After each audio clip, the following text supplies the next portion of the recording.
What's going on, Swoopers? Welcome back to another episode of Swoop Luke. In this episode, we'll be going over that loss to Fremantle, so let's just jump straight into it.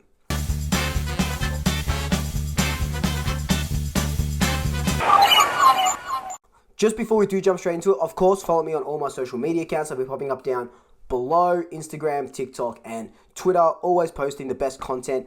Be sure to be following me on Instagram because there is something tantalizing in the works for Wednesday, and you're going to want to be up to date with it. Trust me. If it comes off, but trust me. If you are a new Swooper, welcome. Thank you so much for joining me. Be sure to hit that subscribe button, hit that notification bell. And if you are a return Swooper, welcome back. Thank you so much for rejoining me. Remember, we get to 2,000 subs, you get a jersey. Well, you go into the draw to get a jersey. I'm not going to give away 2,000 jerseys. You go into the draw to get a jersey. So be sure to tell your family and tell your friends to subscribe. You get a better chance of winning. But now onto the review. So coming off the bye week and coming off a real good month of football, we went into this game, well, I know I went into this game and talking to some supporters on Twitter and Instagram and stuff, thinking this might be the day that things change, you know. We've played really good football. We've had that rest. We've had that week transition from Buckley to Harvey. And it wasn't going to be a huge transition. We know that. Harvey's been with Buckley since day dot. So he wasn't going to reinvent the wheel. And you can see that with our selection and stuff. A couple of big names come in. There wasn't much else he could do, you know, in a week as well. But we go into this game, we think, oh yeah, look, we could be 3 in a row. We could maybe push for finals. And like I said, these last 5-6 weeks have just been building really good football. Then that Melbourne game, and you're like, okay, we can actually play good attacking football. The game starts, you go, oh my god, yeah, this is tasty. This is yum. This is really good.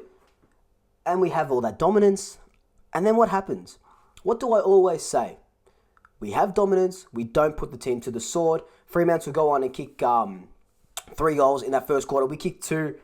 And then it's a seesawing affair. Or not really a seesawing affair from there. Fremantle kind of had the wood over us up until that last quarter. Fremantle put 4 goals on in that second quarter. We only kicked 2. Fremantle go into halftime with about a 19 or so point lead.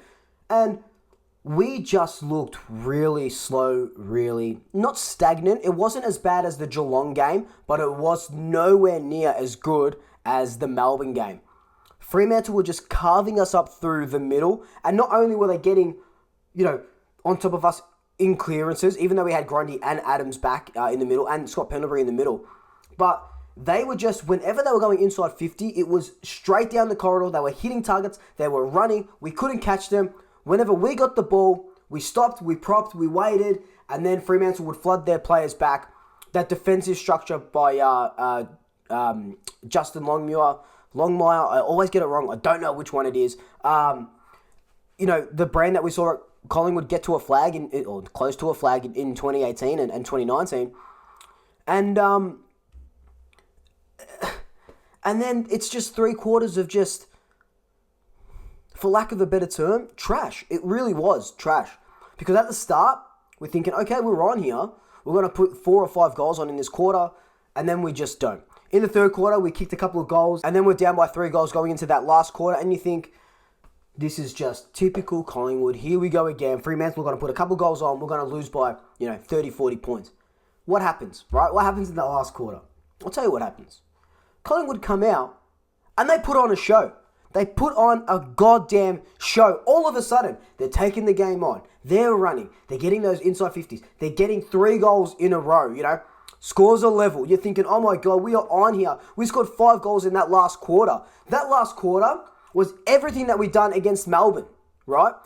I don't know what happened in the first 3 quarters for us to go from the Melbourne game to go to that slow, stagnant game plan that we just hate, to that last quarter where we're playing, where we're running, where we're going through the corridor. We're taking those risky kicks, Like I always say, you got to risk it for the biscuit. And we were risking it and we were getting the biscuit. There was a kick from Nathan Murphy to Josh Thomas in that halfback. It was scary. It was scary, but it worked off. We got a goal out of it. Okay? We looked good in that last quarter. Yes, Fremantle went on to win the game. They kicked 4 in the last. That umpiring decision just stuffed us around. The one with Braden Maynard. And that really... That is a momentum killer. That's a momentum killer. Isaac Quaynor not getting that 50 metres. Look, I'm not going to sit here. The umpires were shocking for this whole round. The umpires have been shocking. They were especially bad in that Collingwood Fremantle game with a couple of non-decisions or a couple of decisions that were just stupid. But you can't sit here and blame the umpires because they're only a little bit of it. We did this to ourselves. We shot ourselves in the foot.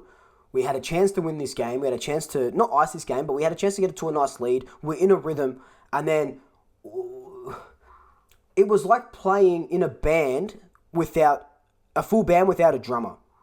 There was just no rhythm for the first 3 quarters. And then the drummer comes in at the end and you're like, all right, sick. Here we go. We're on. We score 5 goals. That brand of football is the brand that we want to take. That's the brand that we want other coaches or prospective coaches to say, that's what we want. Fast, clean, attacking football.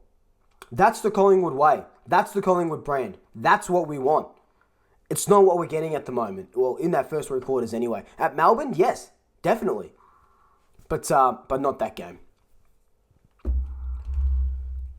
Adams, well, we welcome back Adams. You know, he didn't get I think he went at about 60% disposal efficiency, but I think 6 clearances, a bunch of tackles. Adams just gives you 120%. Sure, a couple of clangers, but gives you 120%, and that's what you want from a prospective future captain as well, right? That's what you want to see, and that's what, Adams can will the team over the line, and Pendlebury does it as well, but Adams is that guy where if you're on the front line, you want him right next to your side. Maynard as well, I really liked his game, despite that umpiring call, but I really like, and that 50, but I really liked his game, attacking the ball, giving us a lot of run off that half-back line. Same with Isaac Quaynor. Crisp as well was doing good. Pendlebury, you can go through the whole team. Grundy did well. 2 goals he kicked.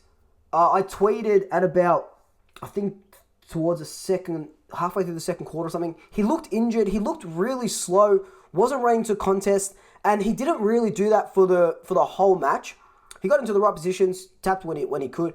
I just felt like something was off, and it can't be rust. I don't want people saying, oh, he was rusty. That shouldn't be a word in anyone's football vocabulary. He's been playing football for a long time. Rusty shouldn't be the word. But he did look a little bit injured off his game.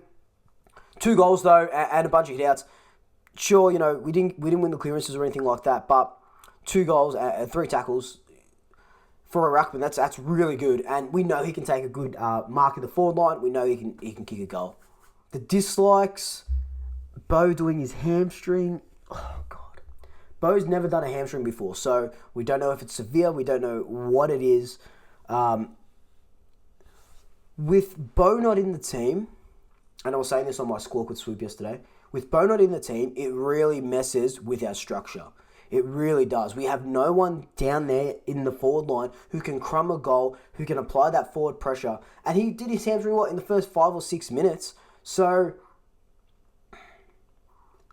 not good at all for the rest of our year. We don't have a player like Bo in the team. Buckley said so himself.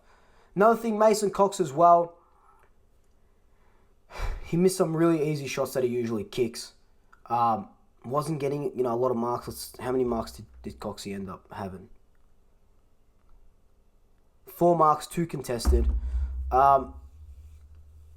Needs to get his hands on it a lot more. But again, the umpires need to see when he's being held because there's only so much he can do with one arm. And I talked about it before, what I didn't like, this slow ball movement. I'm not going to harp on about it because I already talked about it. But that's not the Collingwood brand. I can tell you just... God, it is shocking to see. Just when the players kick it around, I get switch, but you got to switch quick. You just got to switch quick. It shouldn't be slow. It shouldn't be slow ball movement. Route. It's so annoying to watch. It's so annoying to watch. So now we'll just look at some stats like we usually do. 49% efficiency inside 50. So 23 shots from 47 inside 50s. I keep saying you want to you want to get at least to 55 to 60% conversion rate in there, even if they're points, you know what I mean? You still need that. In saying that, I don't know what the league average is, so that'll be, if anyone knows, leave it in the comments, but that'll be good to see as well. Like look at this, 29 hit outs, and we lose the clearances 23 to 34, so we're negative 11 in clearances. Every single week. Like, in every major, area of the game, marks, disposals, uncontested possessions, if you look at this, you'd think that we would have won. Like, okay, 129 marks to 85 marks. That just shows that we're just chipping it around, in the back line, and we could see that. But that's still controlling the ball. 14 marks inside 50 to 9. That's still, giving you avenue to goal. That's 14 shots at goal that to Fremantle's 9 from marks. That's a lot. It's just our conversion is just shocking. But then you scroll down, you look at this. 28 or nearly half an hour time in front, and Fremantle were leading the whole game. You know what I mean?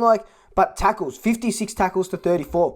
Fremantle aren't a good tackling side. I think they're third last in the league. But in saying that, we're 15th in the league. But 56 tackles, it's not too bad. Ideally, you want to just, you want to put like 65 tackles on. But that goes to show that, if you're not putting that many tackles on, Fremantle didn't have the ball a lot. And Fremantle, that's just an irrelevant stat for them because they just don't tackle.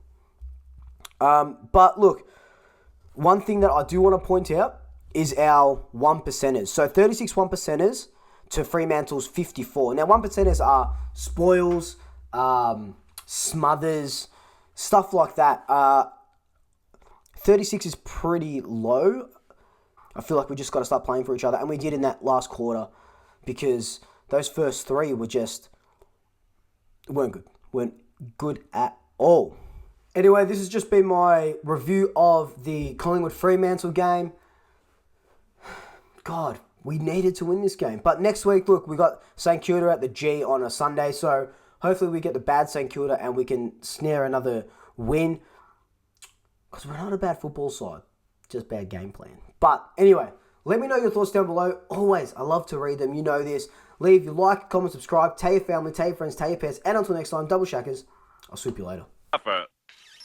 Ooh la la.